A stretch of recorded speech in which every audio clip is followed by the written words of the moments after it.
नमस्कार, आप देख रहे हैं CNBC आवाज। मैं हूं मनीषा गुप्ता और आज बात करेंगे सोने की, जहां पर पिछले साल में 51 बार सोने ने ऑल टाइम हाइज बनाए हैं, ऐसा वर्ल्ड गोल्ड काउंसिल की रिपोर्ट कहती है। साथ ही साथ इन हायर प्राइसेस में आगे भी बढ़त रहेगी, ऐसा ग्लोबल बैंक्स और ब्रोकरेजेस कहते हैं।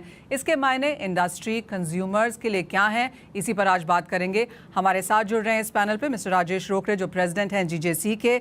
हमारे साथ अश्विन गुप्ता हैं मामराज मुसद्दीलाल ज्वेलर्स से, मनोज झा कामाख्या ज्वेल से और चिराग शेठ हैं हमारे साथ मेटल फोकस से। आप सभी का स्वागत है बहुत ज़्यादा इस कार्यक्रम में। चिराग, पहले आपसे पूछ लेते हैं, ज़ोरदार तेज़ी है, इवन एज छोटी मोटी करेक्शंस देखने को मिल रही हैं, लेकिन बाजार को लगता है कि तेज़ी अभी बाकी है।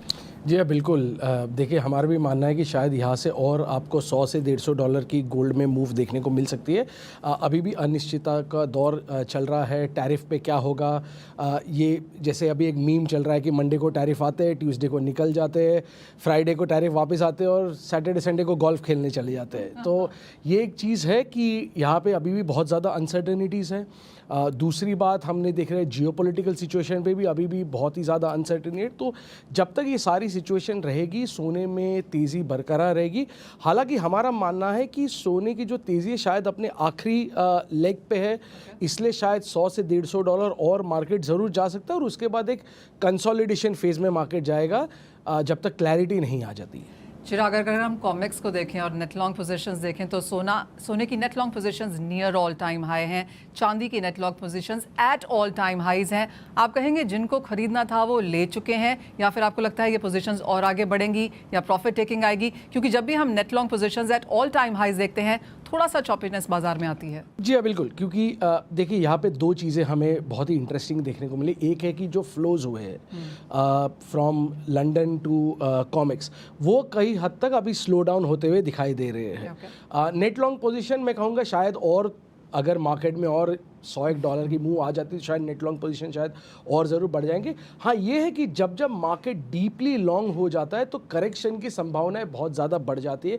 क्योंकि लास्ट में जब जो लॉन्ग एडिशन होते हैं वो यूजुअली वीक हैंड्स होते हैं कि वो मोमेंटम प्ले करने की कोशिश करते हैं, और जब मार्केट में अगर कोई नेगेटिव न्यूज़ आए तो वो सबसे पहले वो निकल जाता है। तो एक करेक्शन ज़रूर आएगा, और ये मनीषा, हम आपके शो पे लगातार कहते आ रहे हैं कि वॉलेटिलिटी के लिए मार्केट ने तैयार रहना चाहिए। $100-150 इस भाव पे अब कोई बहुत बड़ी चीज़ नहीं है। जी हाँ। Well, Manoj ji, Always with a smile. Always with a smile. Yes. क्योंकि आप हमेशा एक थोड़ा सा कॉन्ट्रेरियन व्यू रखते हैं। इवन आज हमने सोने में लगातार तेजी देखी है, लेकिन आपको हमेशा ऐसा क्यों लगता है कि करेक्शन आएगी? ऑफ कोर्स इंडस्ट्री चाहती है करेक्शन आए, कंज्यूमर्स, मैं तो ज़रूर चाहती हूँ कि करेक्शन आए, क्योंकि फिर लेने का भाव बनेगा। लेकिन अब यहाँ से जिस तरह के फैक्टर्स हैं, फंडामेंटल्स हैं, जैसे चिराग कह रहे हैं कि कहीं भी प्राइसेस जा सकते हैं जिस तरह की मार्केट है, अब आपकी क्या सेंस है? देखिए मनीषा जी, गोल्ड लोग क्यों खरीदता है, पूरे वर्ल्ड के लोग क्यों खरीदते हैं गोल्ड? जब भी कोई दूसरा इन्वेस्टमेंट नहीं समझ में आता है, लगता है सबसे सेफ हेवन का नाम दिया जाता है गोल्ड, तब लोग गोल्ड खरीदते हैं। पिछले 1 साल से क्या हो रहा है, कुछ ना कुछ अनिश्चितता ही होती जा रही है। तो लोग सोचते हैं कभी डी-डॉलराइजेशन की कहानी आती है, कभी इन्फ्लेशन, कभी फेड रेट, कभी कुछ। तो लोगों को जब समझ में नहीं आता है तो लोग गोल्ड खरीदते हैं। खासकर इस बार तो डिफरेंट गवर्नमेंट्स को, सेंट्रल बैंक्स को समझ में नहीं आ रहा है। क्यों? कि जो सुपर बॉस है हमारे ट्रम्प, उनका कोई भी मूव को, कोई भी, इवन उनके जो कलीग्स हैं उनको नहीं पता चलता है कि उनका नेक्स्ट मूव क्या होगा। तो ये जो अनिश्चितता है उसके ऊपर गोल्ड का आज का सबसे बड़ा समीकरण है। लेकिन मज़े की बात यह है कि इतनी ज़्यादा अनिश्चितता है, इतना मैंने तो मेरी लाइफ में नहीं देखा है। तो उस समय भी गोल्ड को मैं अब बहुत ज़्यादा फ्लक्चुएट ऊपर होते हुए नहीं देख रहा हूँ। नहीं तो आज तो पिछले 1 साल का सबसे बड़ा जो है सिचुएशन, अनिश्चितता की जो सिचुएशन है वो है। तो यानी कि कहीं ना कहीं अब गोल्ड अपने ऊपर के आखिरी दौर पे है, और वो अब जो नियर टर्म की बात कर रहा हूँ मैं, और यहाँ से गोल्ड कंसोलिडेट 100% होना चाहिए। और जैसा कि चिराग भाई ने बोला, अब जो गोल्ड ऊपर जाएगा वो वीक हैंड्स के वजह से ही ऊपर जाएगा। स्ट्रॉन्ग हैंड्स जितने थे वो सब इन हो चुके हैं। अब कोई भी चीज़ ऐसी अगर आपको दिखता है कि जो शटल डाउन होती है, ऐसे तो जब तक ट्रम्प अगले 5 साल आप ट्विटर अकाउंट बंद ना करें तब तक आपको वो शांति नहीं दिखेगी। ट्रुथ सोशल पे भी चले जाएं तो बेहतर है। लेकिन मेरे हिसाब से जब थोड़ी सी भी और ज़्यादा आप सेटल है तो एक थोड़ा डीप करेक्शन करेक्शन देखने को मिल सकता है। Deep means in the sense 8 to 10% की मैं बात कर रहा हूँ। लेकिन जैसा कि चिराग भाई ने बोला, कोई भी एक जो टैरिफ का वॉर है या कोई और तरह की बातें आ जाए जो हम आप सोच भी नहीं सकते, तो 5-10% की आपके 5 to 6% की ऊपर अपसाइड मूवमेंट आप देख सकते हैं एंड डाउन साइड 10 to 12% की डाउन साइड आप देख सकते हैं। और सबसे बड़ा रीज़न है कि देखिए गोल्ड ने कम से कम $1000 की दौड़ लगा ली है और यहाँ बहुत सारे रीज़न है। गोल्ड का इसको कोई मायने नहीं रखता गोल्ड प्राइस के, लेकिन गोल्ड का मैन्युफैक्चरिंग कॉस्ट क्या है? 1200, 1300, 1500 हाईएस्ट अलग अलग कंट्री में, from 1100 to 1500 is the highest. अब $1500 की चीज़ आप 3000 में कब तक बेचोगे? तो उसका तो सेटल डाउन होना ही है। तो मुझे लगता है कि एक बार यहाँ पे आपको थोड़ा सा करेक्शन देखने को मिल सकता है। वेल आई थिंक सोना एक ऐसी चीज़ है मनोज जी जहाँ पे ज़्यादातर लोग पूछते भी नहीं है कि मेकिंग कॉस्ट क्या है, बिकॉज आई थिंक वो हमेशा this is one of the factors जो हम यूजली काउंट भी नहीं करते हैं। लेकिन राजेश जी, इन स्तरों पर जो सोना लेने आ रहे हैं लोग, क्या वो ले रहे हैं? क्या आप खुद लेंगे, घर में एडवाइस करेंगे ले लो अभी सोना, क्या आपको भी लगता है थोड़ा करेक्शन आएगा? बिल्कुल यही सवाल पिछले साल भी था। लोग जब 75,000 70,000 का रेट था तब भी यही पूछते थे कि अब इस रेट में लेंगे क्या। तो अब जिन्होंने एक साल पहले लिया उनको पता है कि मैंने बहुत अच्छा किया, उसके एक साल पहले जिन्होंने लिया उनको भी यही अच्छा लग रहा है, तो उनका अभी और ज़्यादा कॉन्फिडेंस इस पर बढ़ा है। अभी मतलब ठीक है, आप जो भी आप अभी कह रहे हैं कि मेरे दोस्त मनोज भाई कह रहे थे कि ये हो सकता है वो हो सकता है, लेकिन ओवरऑल मेरा ये कहना है इतिहास बताता है भविष्य, एक सिंपल लाइन में समझना हो तो। और इतिहास क्या बता रहा है कि गोल्ड ने कंटिन्यूसली सालों साल इंक्रीमेंट दिया है, फ़ायदा कराया है। मैं एक रिपोर्ट को फिर से कोट करता हूँ, वर्ल्ड गोल्ड काउंसिल की ही रिपोर्ट है वो। उसमें उन्होंने ये बताया कि इन्फ्लेशन के अगेंस्ट में हेजिंग अगर गोल्ड के साथ कर रहे हैं तो इन्फ्लेशन रेट 2% से 5% वर्ल्ड वाइड है, और गोल्ड ने मिनिमम 1971 से लेकर तो अभी तक के मिनिमम 8% और मैक्सिमम उसके ऊपर रिटर्न दिया है। तो ये क्या करता है, ये एक दूसरे को कॉम्प्लीमेंट करने के कारण वर्ल्ड वाइज इसको काफ़ी एक मतलब सेफ हेवन माना जाता है। और इंडिया में नो डाउट 145 करोड़ की जनसंख्या है, यहाँ सबसे ज़्यादा इस साल शादियाँ है। इसके अलावा भी बहुत सारी चीज़ें एक दूसरे को कॉम्प्लीमेंट करते हुए, और जिस तरीके से अनसर्टनसी बन रही है पूरे वर्ल्ड में, एक फैक्टर छोड़ते दूसरा फैक्टर पकड़ लेता है, दूसरा छोड़ते तीसरा पकड़ता है। तो कहीं ना कहीं पिछले इतिहास ही ये बता रहा है कि मुझे नहीं लगता है कि गोल्ड में अभी भी किसी प्रकार की नरमी। और रही बात ग्राहकों की, तो ग्राहकों का विश्वास अभी इतना ब्लाइंड हो गया है कि एवरी डिप, अगर मानिए आप 5% से 10% भी अगर डिप आ जाता है आज की तारीख में, मानिए $3200 के ऊपर खेल रहा है, वो 2700 भी आ जाएगा, तो ग्राहक इसके प्रति और ज़्यादा लेंगे कि ये तो गोल्डन चांस। तो ये $2700 या $27.5 अगर आता है और उसमें मैं बाइंग करता हूँ या करती हूँ, तो इसका मुझे आने वाले दिनों में $3000+ के चांसेस होने के ज़्यादा संभावना है। गोल्डमैन सैक की भी रिपोर्ट आई है कि $3100+ का इस बार का उन्होंने फोरकास्ट किया हुआ है। उन्होंने मिनिमम कहा है कि 8% से ज़्यादा का रिटर्न इस बार फिर से गोल्ड देने वाला है। देखिए मिनिमम गारंटी जब वो बताते हैं तो मैक्सिमम की तो कोई लिमिट है ही नहीं। अब 85-86 चल रहा है, करेक्शन हो के 79,000 आ जाएगा, लेकिन 79,000 में भी डिमांड है क्योंकि 40 लाख से ज़्यादा शादियाँ हमारे भारत में इस बार 79,000 आएगा।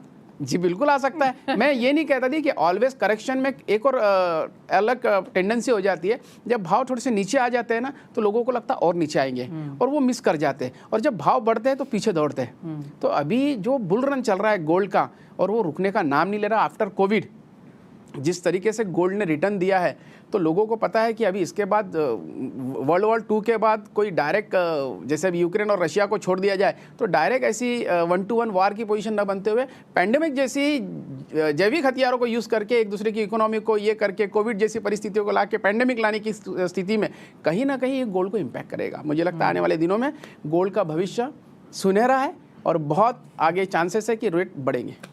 अश्विन जी, आपको क्या लगता है, क्या रेंज आप बनती हुई देखते हैं अगर आने वाले 2 साल देख लें? एंड आई डोंट नो अगर एज जूलर्स एज इंडस्ट्री आप इतना लंबा व्यू लेते हैं या नहीं, पर चाहे वो इन्वेंट्रीज है, मैन्युफैक्चरिंग है, रिटेल है, तो एक back of the envelope calculation तो करते ही होंगे, उस हिसाब से कैसे देखते हैं? देखिए, अगर से हम हिस्ट्री को देखें या प्रेजेंट को भी देखें, definitely the speed at which gold has gone up, it is not good for the industry as well as for anybody. Growth जो भी होगी, सस्टेनेबल ग्रोथ जो 8 से 10% पर एनम की होगी, उसको सस्टेन करना बहुत इजी है और अच्छा है। और मैं यही देख रहा हूँ कि अगले 2 साल में भी जो स्पीड से पिछले साल सोना भागा है वो हमारे लिए भी अच्छा नहीं है। सो I think another 2 years to 5 years when I see a growth of 7 to 10% over a long term. 7 to 10% over a long term. over a long term. Rajesh ji, एक बात बताइए, अब इंडस्ट्री ऑफ कोर्स इस वॉल्टिलिटी के साथ जूझ तो रही ही है, आपसे भी वही सवाल पूछना चाहूँगी, कैसे एज इंडस्ट्री अपने आप को फिर आप यहाँ पर हेज करते हैं? क्योंकि हम देख चुके हैं कि गोल्ड मेटल लोन्स कैसे गए, फिक्स कितना था, हेजिंग इंडस्ट्री ने यहाँ पर की या नहीं कही, तो गोल्ड प्राइसेस एक तरफ है और किस तरह की डिमांड आ रही है वो दूसरी चीज़ है, लेकिन एज एन इंडस्ट्री अपने आप को स्ट्रॉन्ग कैसे बना रहे हैं? देखिए, हेजिंग है तो ऑप्शन तो है, उसमें कोई दो मत नहीं है, लेकिन हेजिंग में कई बार ऐसा होता है कि वो इन्वेंट्री प्रॉफिट उनको नहीं मिलता है, तो हेजिंग वो दो धारी तलवार हो जाती है कई बार। और मेन माने क्या होता है, जब आप किसी को हेज करते हैं तो वो एक टाइम लिमिट के बाद फिर से आपको वो कैरी फॉरवर्ड करना पड़ता है, तो ये कॉस्टिंग भी अभी उसमें ऐड ऑन हो जाती है। तो सब लोग इतने टेक्नोलॉजी कंफर्ट नहीं है आज भी। ये हमारे भारत में जितने भी ज्वेलर्स है वो आर ट्रेडिशनल ज्वेलर्स का एक बहुत बड़ी संख्या है, इस वजह से 100% ऑर्गेनाइज ज्वेलर्स भी होंगे तब भी वो हेजिंग के लिए 4 बार सोचते हैं, लेकिन जो कॉर्पोरेट्स है वही हेजिंग का बहुत ज़्यादा, क्योंकि उनके नॉर्म्स काफ़ी ज़रूरत पड़ती है, ये उसके पीछे रीज़न है। लेकिन एवरीथिंग है तो बाकी तो कुछ मुझे लगता है कि इन्वेंट्री प्रॉफिट, मैं तो कल कुछ लोगों के साथ बात कर रहा था, उन्होंने ये तो कह रहे थे we are working on the inventory profit. जब वो इस टाइप की बात कर रहे थे मुझे हमें बचा क्या है अभी, तो इस तरह से फिलहाल तो इंडस्ट्री इस तरह से दिख रही है मुझे। कहा है कि 700 से 800 टन के बीच में इस साल भी यहाँ पर डिमांड रह सकती है, आप किस तरफ बेंड करेंगे? अब देखिए, एक इंटरेस्टिंग चीज़ जो इंडियन मार्केट में अब दिखाई दे रही है कि काफ़ी हद तक ज्वेलरी डिमांड इम्पैक्टेड रही है, बट इन्वेस्टमेंट डिमांड बहुत स्ट्रॉन्ग है। दूसरा, एक जैसे आप जानते हैं कि इंडिया में एक बहुत बड़ा तबका है जो ज्वेलरी को एज ए इन्वेस्टमेंट यूज़ करती है। अब काफ़ी हद तक उस तबके को ये लगता है कि अगर मैं 10 से 15% मेकिंग चार्ज देता हूँ इस लेवल पे, तो जब तक गोल्ड शायद आज $2,900 है, गोल्ड जब तक $3,100 नहीं हो जाए तब तक मुझे प्रॉफिट नहीं आएगा। तो वो एक सेक्शन है जो इन्वेस्टमेंट डिमांड पे शिफ्ट हो रहा है। तो हमें लगता है अगले साल शायद ज्वेलरी डिमांड इम्पैक्टेड रहेगी, सिंगल डिजिट्स आपको फॉल देखने को मिल सकते हैं, बट जो इन्वेस्टमेंट डिमांड है वो काफ़ी हद तक स्ट्रांग रहेगी और वो हमें कंटिन्यूसली दिखाई दे रहा है। जितने भी इंपोर्ट्स आ रहे हैं, आप अगर ज्वेलर्स से बात करें तो ज्वेलर्स हमेशा बहुत ही वीक गाइडेंस दे रहे हैं, बट आप बुलियन डीलर से बात करें तो वो कहेंगे कि मिंटेड प्रोडक्ट्स जो है वो काफ़ी अच्छे बिक रहे हैं। एक और चीज़, और ये मनोज जी, इसमें ये ऐसा था कि लोग न्यू ज्वेलरी शायद अब यहाँ पर कम ले रहे हैं, जैसे चिराग ने कहा भी कि वो ट्रेंड भी है एक्सचेंज ज्वेलरी। जब हम ज्वेलर से बात कर रहे हैं, और आप शायद इसमें ऐड कर सकते हैं कि एक्सचेंज ज्वेलरी का जो परसेंटेज है वो 50 to 70% अब है। देखिए मनीषा जी, एक बात तो आप देखते हैं कि 700-800 टन के आसपास इंपोर्ट होता है, ठीक है, वो केवल कोविड के नेक्स्ट ईयर का बात आप जाना तो एवरेज 700-800। आज 6 साल पहले भी देखो तो वही है, आज भी वही है। कोई बहुत बड़ा वो 800 टन का 1600 टन नहीं हुआ, यानी कि डिमांड इंडिया में कोई डबल नहीं हो गया पिछले 7-8-10 साल में। शोरूम तो हर दूसरे दिन कोई ना कोई शहर में खुलता रहता है, यानी कि ओवरऑल आप जो ग्रोथ देख रहे हैं ना, ये वेरी सैड टू से वो प्राइस का ग्रोथ है। वेट का ग्रोथ तो मुझे इंडस्ट्री में कई सालों से नहीं दिख रहा है, जो कि बहुत ही चिंता की बात है। दूसरी बात, आपने बोला कि ये जो परसेंटेज बढ़ रहा है ना, पहले जो बाईबैक होता था या जो एक्सचेंज होता था वो 18 से 20% होता था, और नॉर्मल मार्केट का ट्रेंड पिछले 5 साल का है, ये मैं पहले कहा, वो 30% के आसपास का है, और आज जो है ना 50, 60, 70% तक पर चला गया है, क्योंकि लोगों को ये प्राइस डाइजेस्ट नहीं हो रहा है। लोगों का एक बजट होता है, आपकी सैलरी अगर है तो वो अगर इंक्रीज़ हो रही है 10 या 20% के हिसाब से मैक्सिमम, जो नॉर्मल इंडिया की जो सैलरी है 4-5% के ऊपर एवरेज इंक्रीज नहीं होती है, और आपका जो बजट है वो 100 रुपये का सीधा 150 रुपये हो जाए, तो फाइनली तो यही होगा ना। शादियां हैं, शादियां बढ़ रही हैं, एवरी ईयर शादी बढ़ने वाली है क्योंकि पॉपुलेशन बढ़ रही है, तो जब शादियां बढ़ रही है तो ज्वेलरी तो मस्ट है। वेडिंग ज्वेलरी खरीदने का 50-55% wedding is the reason. Ashwin ji, जैसे बात की, जिस तरह से हमने सोने में यहाँ पर बढ़त आते हुए देखी है, पिछले अगर हम 3 महीने उठा के देख लें, अगर आपके पोर्टफोलियो में सोना नहीं था तो आपका इक्विटी पोर्टफोलियो तो आज लॉस में है। एक सेविंग ग्रेस जो आपके पोर्टफोलियो में है वो शायद सोने की तरफ से आई है। ज्वेलरी में डिमांड नहीं है, इन्वेस्टमेंट में हमने बढ़ते हुए देखी है, ETFs में बहुत ज़्यादा तेज़ी है, लेकिन जो ये इन्वेस्टमेंट डिमांड है क्या वो फिजिकल गोल्ड में आते हुए देखी है हमने? देखिए, कुछ चीज़ों में मैं मनोज भाई के साथ में डिफ़र करना चाहूँगा। डेफिनेटली हम टनेज देखते हैं तो yes there is a stagnation, but आपको ये भी देखना पड़ेगा कि पॉकेट साइज़, जैसे मनोज भाई ने बोला कि पॉकेट साइज़ के हिसाब से अडेप्टेबिलिटी हैज़ चेंज्ड। पहले अगर से 700-800 टन के अंदर number of pieces of jewellery which were made has increased multifold, because the market or the jewelry market has adopted to the requirements of the market and they have changed according to the pocket size of the consumer. So ऐसा नहीं है कि नई jewellery नहीं बिक रही है.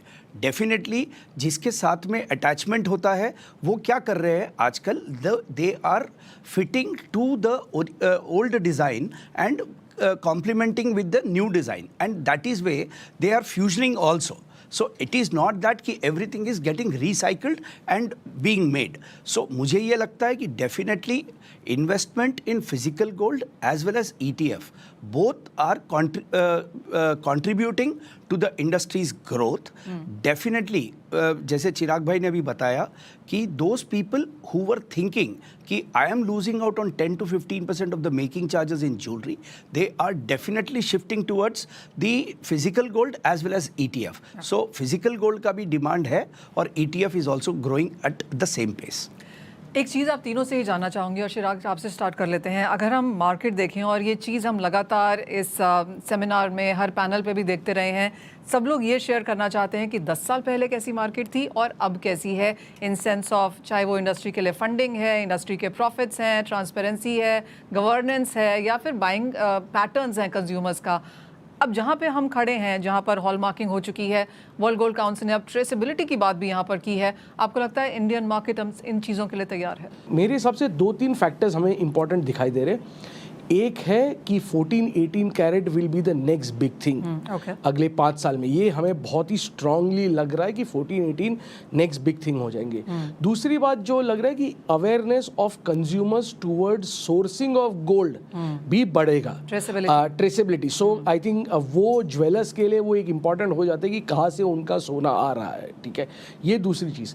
तीसरी बहुत ही एक इंटरेस्टिंग चीज़ जो इंडियन मार्केट में आज होती जा रही है कि लोग एक कंज्यूमर है जो investment in gold outside jewellery भी अब देख रहे हैं कि पोर्टफोलियो के पार्ट हो, ETFs हो. तो ये ज्वेलरी इंडस्ट्री इसको कैसे अडेप्ट करती है, क्या वो इसको कॉम्प्लीमेंट कर पाती है, क्या ओवरऑल ETF को इजीली फंजिबल हो सकती है ज्वेलरी में लेके. ये सारे सवाल है जो आगे हमें सोचने होंगे और शायद उसके ऊपर एसोसिएशंस को काम करने होंगे. मनोज जी, आप उसमें ऐड करना चाहते हैं? चिराग भाई के एक बात से मैं सहमत हूँ कि अविनाश जी ने भी ऐसा बोला कि वेट जो है पहले से, जैसे 100 ग्राम की चीज़ थी तो अभी 50 ग्राम में बनने लगी, 30 ग्राम में बनने लगी, तो वो बहुत मल्टीपल ज्वेलरी बनने लगी. लेकिन चिराग भाई ने एक बात बोली कि 18 कैरेट और 14 कैरेट में शिफ्टिंग हो रही है. इस पर मैं एक पॉइंट ऐड करना पड़ूंगा. प्रैक्टिकल है ये, मैं मैन्युफैक्चरर हूँ तो मुझे इस चीज़ का काफ़ी प्रैक्टिकल नॉलेज है. जब गोल्ड 30,000 से 50,000 हुआ था तो एकाएक मैंने एक शिफ्टिंग उस समय देखी थी कि लोग 18 कैरेट और 14 कैरेट की आइटम पे आ गए थे. लेकिन उसके बाद ग्रेजुअली जो एंड कस्टमर है ना 14 कैरेट को ना मना करने लगा. और खासकर स्पेशली रिंग्स और जो इजी गोइंग ज्वेलरी है, और फिर ज्वेलर्स वापस 14 से 18 कैरेट पे शिफ्ट हो गए. ये मेरे यहाँ अगर 100 प्रोडक्ट बनती थी 14 कैरेट की तो उसमें से मोर देन 50% वापस 18 कैरेट पे शिफ्ट हो गए. तो मुझे नहीं लगता है कि फ्यूचर में भी इंडियन कंज्यूमर जो है बहुत ज़्यादा, जैसे ऑस्ट्रेलिया, न्यूजीलैंड ये सब में 9 कैरेट और वो सब, तो इन्वेस्टमेंट का एक तरीका है. हम बहुत ज़्यादा कैरेटेज लो पे नहीं जाने वाले हैं. हमारा कैरेटेज जो है ना वो 18 और 22 ही रहने वाला है, 14 पे कुछ हद तक ही आने वाला है. तो मुझे ऐसा लगता है कि ये ओवरऑल इस चीज़ को भी इस पॉइंट पे ऐड करना चाहिए. ऑलराइट, एक फाइनल राउंड ऑफ क्वेश्चंस अब आपसे लेना चाहेंगे. अश्विन जी, आपसे स्टार्ट कर लेते हैं. आज की डेट में, वैसे तो आप ज्वेलर्स हैं, इंडस्ट्री से हैं, तो आप कहेंगे हर लेवल पे सोना खरीदना अच्छा है, लेकिन अगर किसी के पास 100 रुपये का उनको सोना लेना है, क्या ये रेट बेहतर है या आप उन्हें कहेंगे थोड़ा रुक जाइए? समझिए आपकी फैमिली से कोई आपसे एडवाइस मांगना चाहता है तो क्या बोलेंगे? जैसे कि हम जनरली बोलते हैं SIP, I will always suggest in case if they want to invest 100 rupees, invest 20-30 at this price and then wait for the correction, so that way they are not feeling like they are let down or left over. So I think SIP will be the best way. पर आपको as a jeweller नहीं लगता कि कोई आया उनको बोलो अभी खरीद लो सारा का सारा, कल वो आए नहीं आए उनके पास चले गई तो? देखिए, जैसे आपने पूछा मेरे से क्या एडवाइस करना चाहिए तो मैं वो बोल रहा हूँ. दिल मांगे मोर, बेचना हर जन एक्स्ट्रा ही चाहता है, वो एक अलग बात है. When we are talking for a consumer to be safe, definitely they have to be using SIP method. देखिए मनीषा जी, अगर आप ज्वेलरी खरीदना, आपकी रीज़न क्या है? अगर आपके यहाँ शादी है, अगले 2-3 महीना या 6 महीने में मैं बोलता हूँ आपको कंपलसरी ज्वेलरी खरीदनी ही है या गोल्ड खरीदनी है, तो डेफिनेटली आपको प्राइस का वेट नहीं करना चाहिए। आपको इस प्राइस में भी खरीद लेना चाहिए कि हो सकता है यहाँ से आपको 3-4 हज़ार ऊपर या 5 हज़ार ऊपर सोना खरीदना पड़े जब एक्चुअल ज़रूरत पड़े। लेकिन इफ़ आपको इन्वेस्टमेंट के लिए ख़रीदना है, शांति से ख़रीद सकते हैं, आपके पास साल भर का टाइम है, तो मुझे लगता है कि यहाँ से आपको एटलीस्ट नीचे 7-8% गोल्ड रेट नीचे मिल सकता है। You can wait. मैं आपको एक चीज़ और ऐड करना चाहूँगा कि बहुत सारे ब्रोकिंग हाउस, इन लोगों का नाम नहीं लेना चाहूँगा, लेकिन जैसे गोल्डमैन शेक का एक टाइम पे आया था क्रूड के लिए, जब 80-90 के डॉलर के आसपास, तो $200 क्रूड हो जाएगा और क्रूड आ गया 330 पे। तो ये ब्लैक गोल्ड ही है। तो you should never forget this कि क्रूड की कहानी अगर थोड़ी भी आ गई तो बहुत बड़ा तकलीफ भी आ सकता है। जस्ट इम्प्रोवाइजिंग ऑन जो चिराग ने बोला कि as jewellers, as this industry and fraternity also आपको थोड़ा इम्प्रोवाइज करना होगा कि जो इन्वेस्ट करना चाहते हैं वो फिजिकल में इन सम सेंस रहें, तो उनके लिए क्या होगा आपके पास? देखिए फिजिकल में तो 100% jewellery as an investment is one part. Yes, अगर मुझे ज्वेलरी नहीं लेनी है फिर भी फिजिकल गोल्ड चाहिए। Correct. When we talk about jewelry as an investment, I think in case if somebody is looking jewelry as an investment, they will be always having the risk of losing that making charges. So I think jewelry is not a commodity. Jewelry is a piece of adornment. So definitely we should think on that lines when we are suggesting jewelry as an investment. On that I just want to point. सो अगर आप Boolean खरीदना चाहते हैं और long term investor हैं तो मेरे ख्याल से आपको थोड़ा वेट करना चाहिए। एटलीस्ट $100-200 यहाँ से जरूर, $100 $150 नीचे आए, उसके बाद आप थोड़ी थोड़ी खरीदी करें और $2700 तक आप अपनी प्लानिंग कर सकते हैं, ऐसा मेरा सोच है। Gentleman, thank you so much हमारे साथ आज यहाँ पर जुड़ने के लिए। सोने के प्राइसेस पर तो बात करने के लिए ही, और सोना कैसे खरीदें, कब खरीदें और क्या एक्सपेक्ट किया जाना चाहिए, इस पर भी बात करने के लिए बहुत शुक्रिया।